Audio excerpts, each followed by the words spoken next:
Sneaky Nation, welcome back for another episode of Warframe. Today we have all kinds of brand new content, including my first encounter with the Void Trader.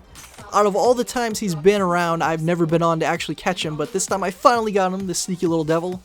And we're also going to check out introductions to a bunch of brand new weapons in the series, including the Prisma Skana, the Vaykor Marelok, and the Vaykor Hek. As always, please remember to leave a like and favorite to show your support for the series. If you happen to be new, join us in Sneaky Nation by clicking subscribe so you don't have to miss any other videos on the channel in the future. And I hope you enjoy. Let's do this! Now, before we head over to the Void Trader, I just want to point out this is episode 199 in the series. That means episode 200, the big milestone's coming up next. And we're going to do something special for it. If you were here for episode 100, you know that I made that one over an hour long. It was also packed full of content. We did a good chunk of Mars right in that episode and got a lot done all at once. There were also 3 guest stars, Sneaky P, Ace McKnight, and J Hube, the full Sneaky squad with us. We'll be trying to do something similar in the next episode. I can tell you there's going to be at least one guest star there. I'm not going to tell you who it is. You'll have to check out the episode to see. And also there's going to be at least one big announcement, and that's going to be relating to a new Warframe series that will be hitting the channel soon. I'm not going to give all the details right now, but needless to say it's going to be completely different from this one. This one has been mainly a let's play from the beginning, showing how a noob starts the game and then goes through it, how they learn over time, and then so on and so forth. It's not really going to replace this series, but it's meant to fill in like the big gaps between the updates. As you may know, the updates do take a long time to come into the game, so we'll be filling it in with that, and it's going to be pretty exciting too, I think. It might even appeal to more people, so definitely make sure you check out episode 200 to find out more. I can actually tell you at least one thing that's going to be happening in the episode. We're going to be choosing a name for our brand new Kubra. That's right, we have a brand new male Kubra on my PlayStation 4 account. Don't worry, by the way, Sasha's still alive, she's just sitting in stasis. I just thought it'd be awesome to get another one in the series. And I thought this would be a good opportunity to actually give one of you the chance to name him. So down in the comments below, you can list more than one if you like to. List all your names, and I'll be choosing my favorite, and that will officially become his name in the next episode. So make sure you check it out to see who actually won. We finally caught the infamous Void Trader. That's right, this guy only shows up once every 2 weeks. And he's not even here that long when he does show up. He has exclusive items you can't get anywhere else, but it is kind of pricey actually getting your hands on them. Let's see what he actually has this time. And look at him standing on his ridiculous pedestal. Ooh la la. Ah, I can see you're no stranger to the finer things. I would say good eye, but how does he see out of that ridiculous hat? I don't know. So he has Temple Royale, which is a stance for heavy blades, Primed Morphic Transformer for Arcwing, obviously better than the regular version of this mod, and the Prisma Skana, a new weapon. Somebody asked me if I had it, but I couldn't get it until now, so finally. 510 ducats and 175,000 credits, that's ridiculous. A pleasure doing business with you, Tenno. Perhaps you'll come to one of my next parties? I don't think you get down as hardcore as I do, so no thank you.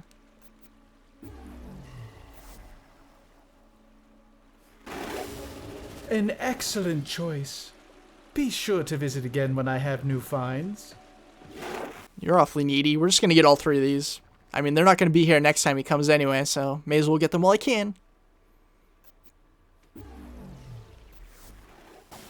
If you like that, come back next time I'm in the relay. I'll have something extra special for you.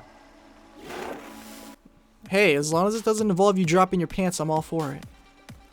Okay, so we're about done with him now. It's pretty exciting I finally found him. So if you're wondering how you actually get these ducats, you have to come over to one of these stations here. This is a relay station, by the way, if you don't know where I am. There are a few of them around the map, on the navigation menu. But you actually come in here to recycle old Prime blueprints that you farmed in Void missions, or even the Derelict missions. This is pretty much for anything that you don't have any use for, like a lot of the stuff you can't even sell for platinum on the trading chat. So you come in here and recycle it, you get this new currency called ducats. It's not really that new, it's been in the game for a while, but it's new in the series, I should say. And you have to sell a ridiculous amount of these to actually get enough to buy stuff from them, but it's worth it. Okay, now the Prisma Skana, I've been using this for a little while, so I can speak from experience. It is at level 30. So, at first I didn't like this at all, but as you can see right now, I'm slicing and dicing through everybody. These are level 30 plus Grineer on Ceres. So it does give you a relative idea of what this can potentially do in the future. So I didn't like it at first at all because there's really not much to work with on it by default.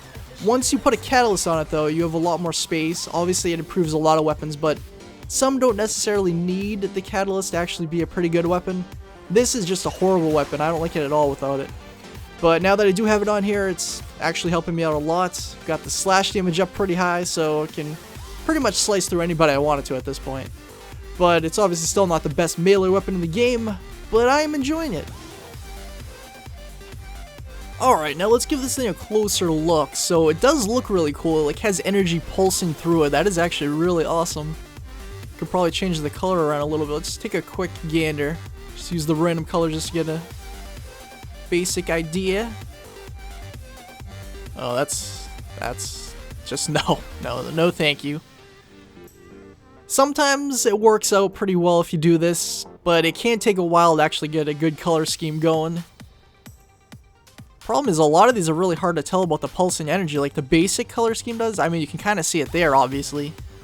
That one's hard to see. Let's see. That one you can see a little bit. Actually, that looks a lot more awesome. Look at that. When you move it, oh man, that's awesome. Alright, let's go with that color scheme for a little bit. I usually don't change the colors in the videos, but get a little bit crazy today, I guess.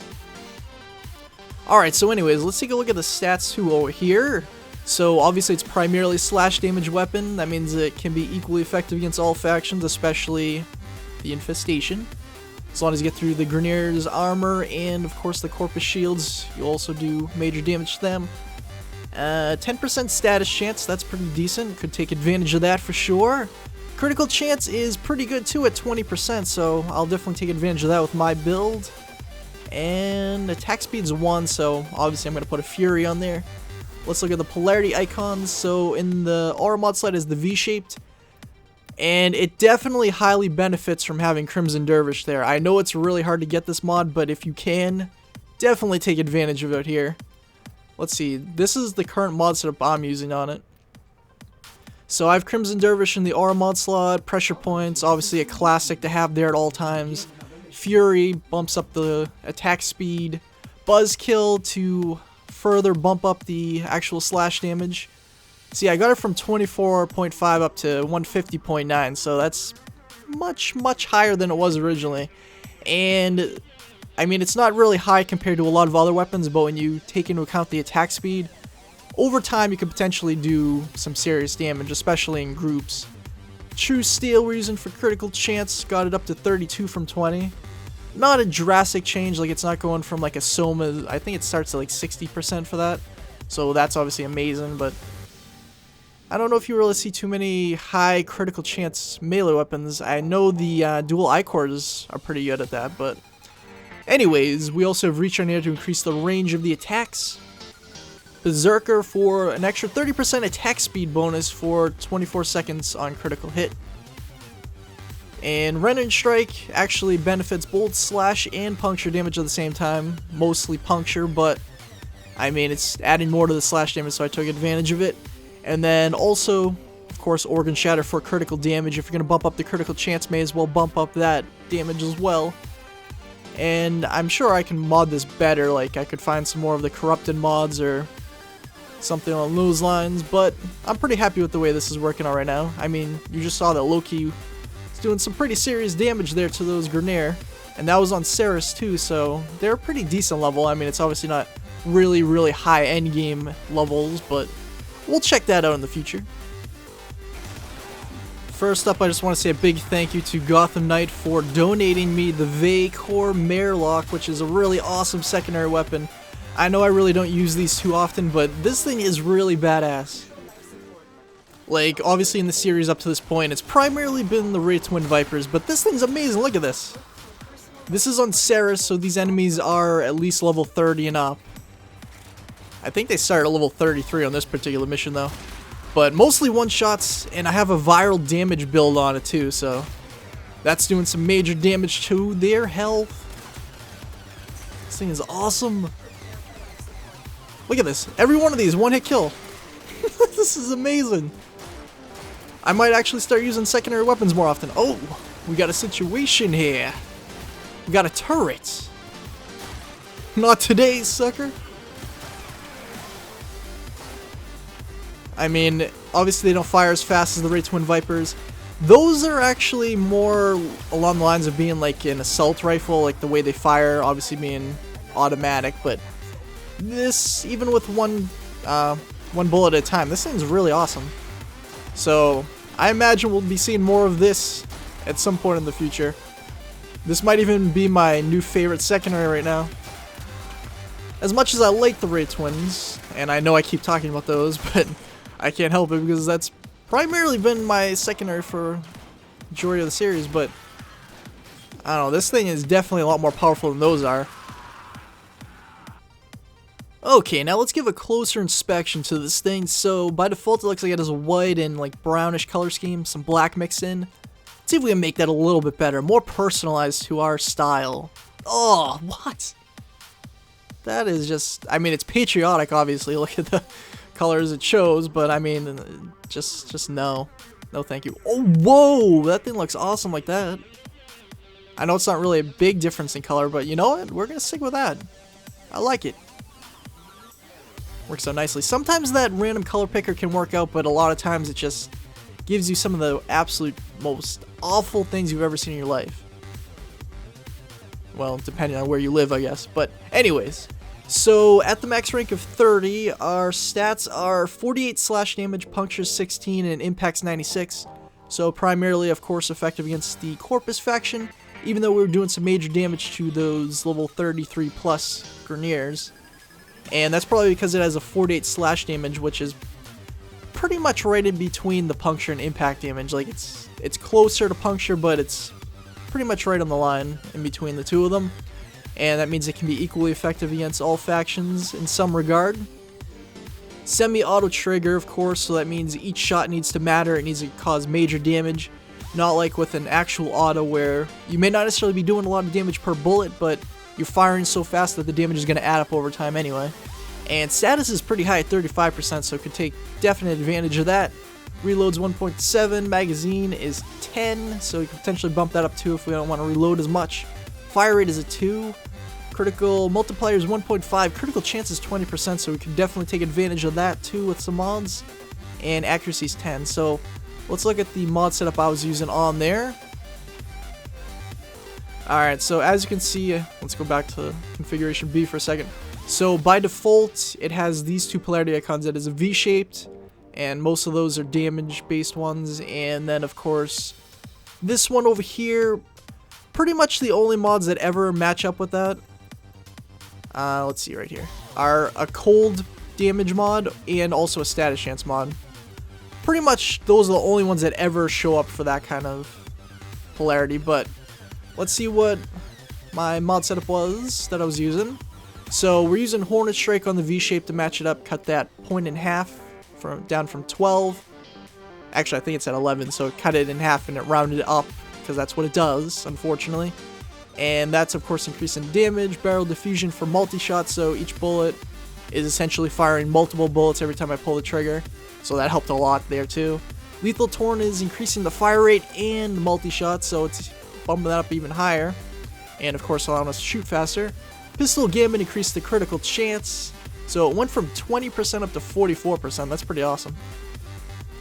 And here I put the cold damage mod, and that's because over here I put the Toxin, and together these two made viral damage, as you can see, which is actually 1700, which is really awesome. And this mod's actually really cool too because it increases status chance at the same time, so it bumped it up from 35% to 90%. I mean, otherwise I could have put that status chance mod here, and then I could have potentially put the deep freeze here if I really wanted the viral damage.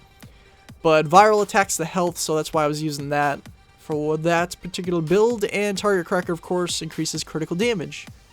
So overall, those stats are pretty good. I'm sure I could push it even further. Like, look at this, I can't even use this mod slot here. So I could use like a Forma later and really try to get this thing even higher, but right now it's a really awesome secondary. Alright, now we're going to check out the Vaykor Hek. So we have a bunch of different Vaykor weapons now. This is obviously a version of the regular Hek shotgun, which I'd have to say probably appeared in more episodes than any other shotgun in the series up to this point. And that does include the Warframe, which has become my favorite shotgun recently. But this thing is amazing. It's obviously better than the regular Hek. We'll check out the stats in a minute, but try this out against these. See, it took him down pretty fast. It's mostly effective against the Grenadier because it has high puncture damage. These things aren't going to wait for me. Of course, being a shotgun, you want to be up close and personal before you fire it. So, gotta keep that in mind too. Bam, sucker! Alright. Gotta extract from here. We already captured our target before this started recording. Let's see. Bam! This thing is awesome. Keep in mind, this is a Tower 3 capture mission, so every enemy is at least level 30 right now. I want to check it on some very high level missions too, like the sorties obviously, which I still haven't checked out in the series yet, but we're going to get to those eventually. Alright, but so far, I am a huge fan of this thing. This might even replace the Warframe for me, we'll see. We will see. Try it on this heavy gunner. Okay, we got him down to half health in 2 hits. So 4 took him down. I mean, it's not modded as properly as I'd like it to be because my PC account isn't up to my PS4 account standards, but it's still doing really well considering. Okay, now let's take a closer inspection on this thing. So it has the same black and white color scheme, then also the brown underneath that the Marelok had. They are both the Vaykor. And let's see if we can change it a little bit to make it more personalized. Oh, man, that looks like something that belongs in like Splatoon or something. Just no. I mean, that's actually not too shabby. Looks like it would work pretty well in the Europa tile set. Matching with like the ice color scheme. You know what, I kind of like that, so let's stick with that for now. It looks weird in Excalibur's hands, but it's alright. It's alright. And now we're going to take a look at the base stats at the max rank of 30. So slash damage is 105, puncture is 341.3, and impact is 78.8. Those are very unusual .3 and .8. Normally I don't even think there's a point after most of them. I'm guessing maybe because it's a syndicate weapon, I don't really know. Anyways, trigger is semi-auto, which worked out pretty well there. Status chance is 25%. Reload 2.3, magazines 8. Might want to bump that up with a mod, even though we really can't get it too much higher, but we could potentially get up a little bit higher. And fire rate's at 3, critical multiplier is 2, critical chance is 25%, so we'll be bumping both of those 2 up with mods for sure. And then accuracy is 9.1, so let's look at the polarity icons on there by default. And we do of course have the V-shaped here, which of course matches up with Point Blank, which is of course the base damage mod for shotguns. And then here, just as I mentioned before, we're only having cold damage mod and also a status chance mod to really put there. So more than likely I'm going to put a cold damage there and also a viral damage, well, toxic damage to get viral damage. So let's look at my mod setup I was using there. Obviously this isn't up to par with what my PS4 account can do, but it worked out pretty nicely, I guess. Here we're using Seeking Fury, 10% reload speed, and 0.8 punch through, although I can still bump it up 2 more levels. I got this thanks, of course, to Filipino Fox. Big thank you, he gave me some corrupted mods on my PC account to help me out, because obviously I focus primarily on my PS4. And Point Blank I did put here to cut the points in half that it costs to equip it. Went from 9 down to 5. And it's of course increasing the damage. Ammo stock to increase magazine capacity, I thought that was worth it. And this one's for puncture damage, which if you look at the base stats, obviously you want to focus primarily on puncture damage because that's the highest amount. And with all these mods, they go by a percentage to increase. So you're going to take more advantage of something that's a higher number as opposed to something that's just a flat outright, like saying, okay, we'll add 100 points to whichever one this is. So with like 30%, if you were to put that on a slash damage, obviously 30% of that's not nearly as much as 30% of 341. And Chilling Grasp we put here for cold damage, and I did put Contagious Spread on here for my toxin damage, and I got viral almost up to 1500, which is pretty damn high too. And Shell Shock, I also have this on here for electricity damage, which is really awesome that I can have both of those on there at the same time. Plus also, of course, the status chance went up with that. And Tactical Pump for reload speed. I could still bump that up another level. But you can see the difference it made, of course. Status chance went from 25 up to 40. Impact, not really a big deal, but it went from 78 to 149. Puncture, took a major jump at 341 up to 839. So that was really effective against all the different Grineers we were facing. And Slash went from 105 to 198, so it definitely can work against all factions in some regard. And then electricity damage with that one mod goes up almost to 600 points. And then these two combined, Contagious Spread and Chilling Grasp, went to almost 1500 viral damage. So this is actually a really solid weapon, and I definitely look forward to using more of it. And that'll about do for today's episode, Seeky Nation. Thank you so much for watching. As always, please remember to show your support, and I will see you next time.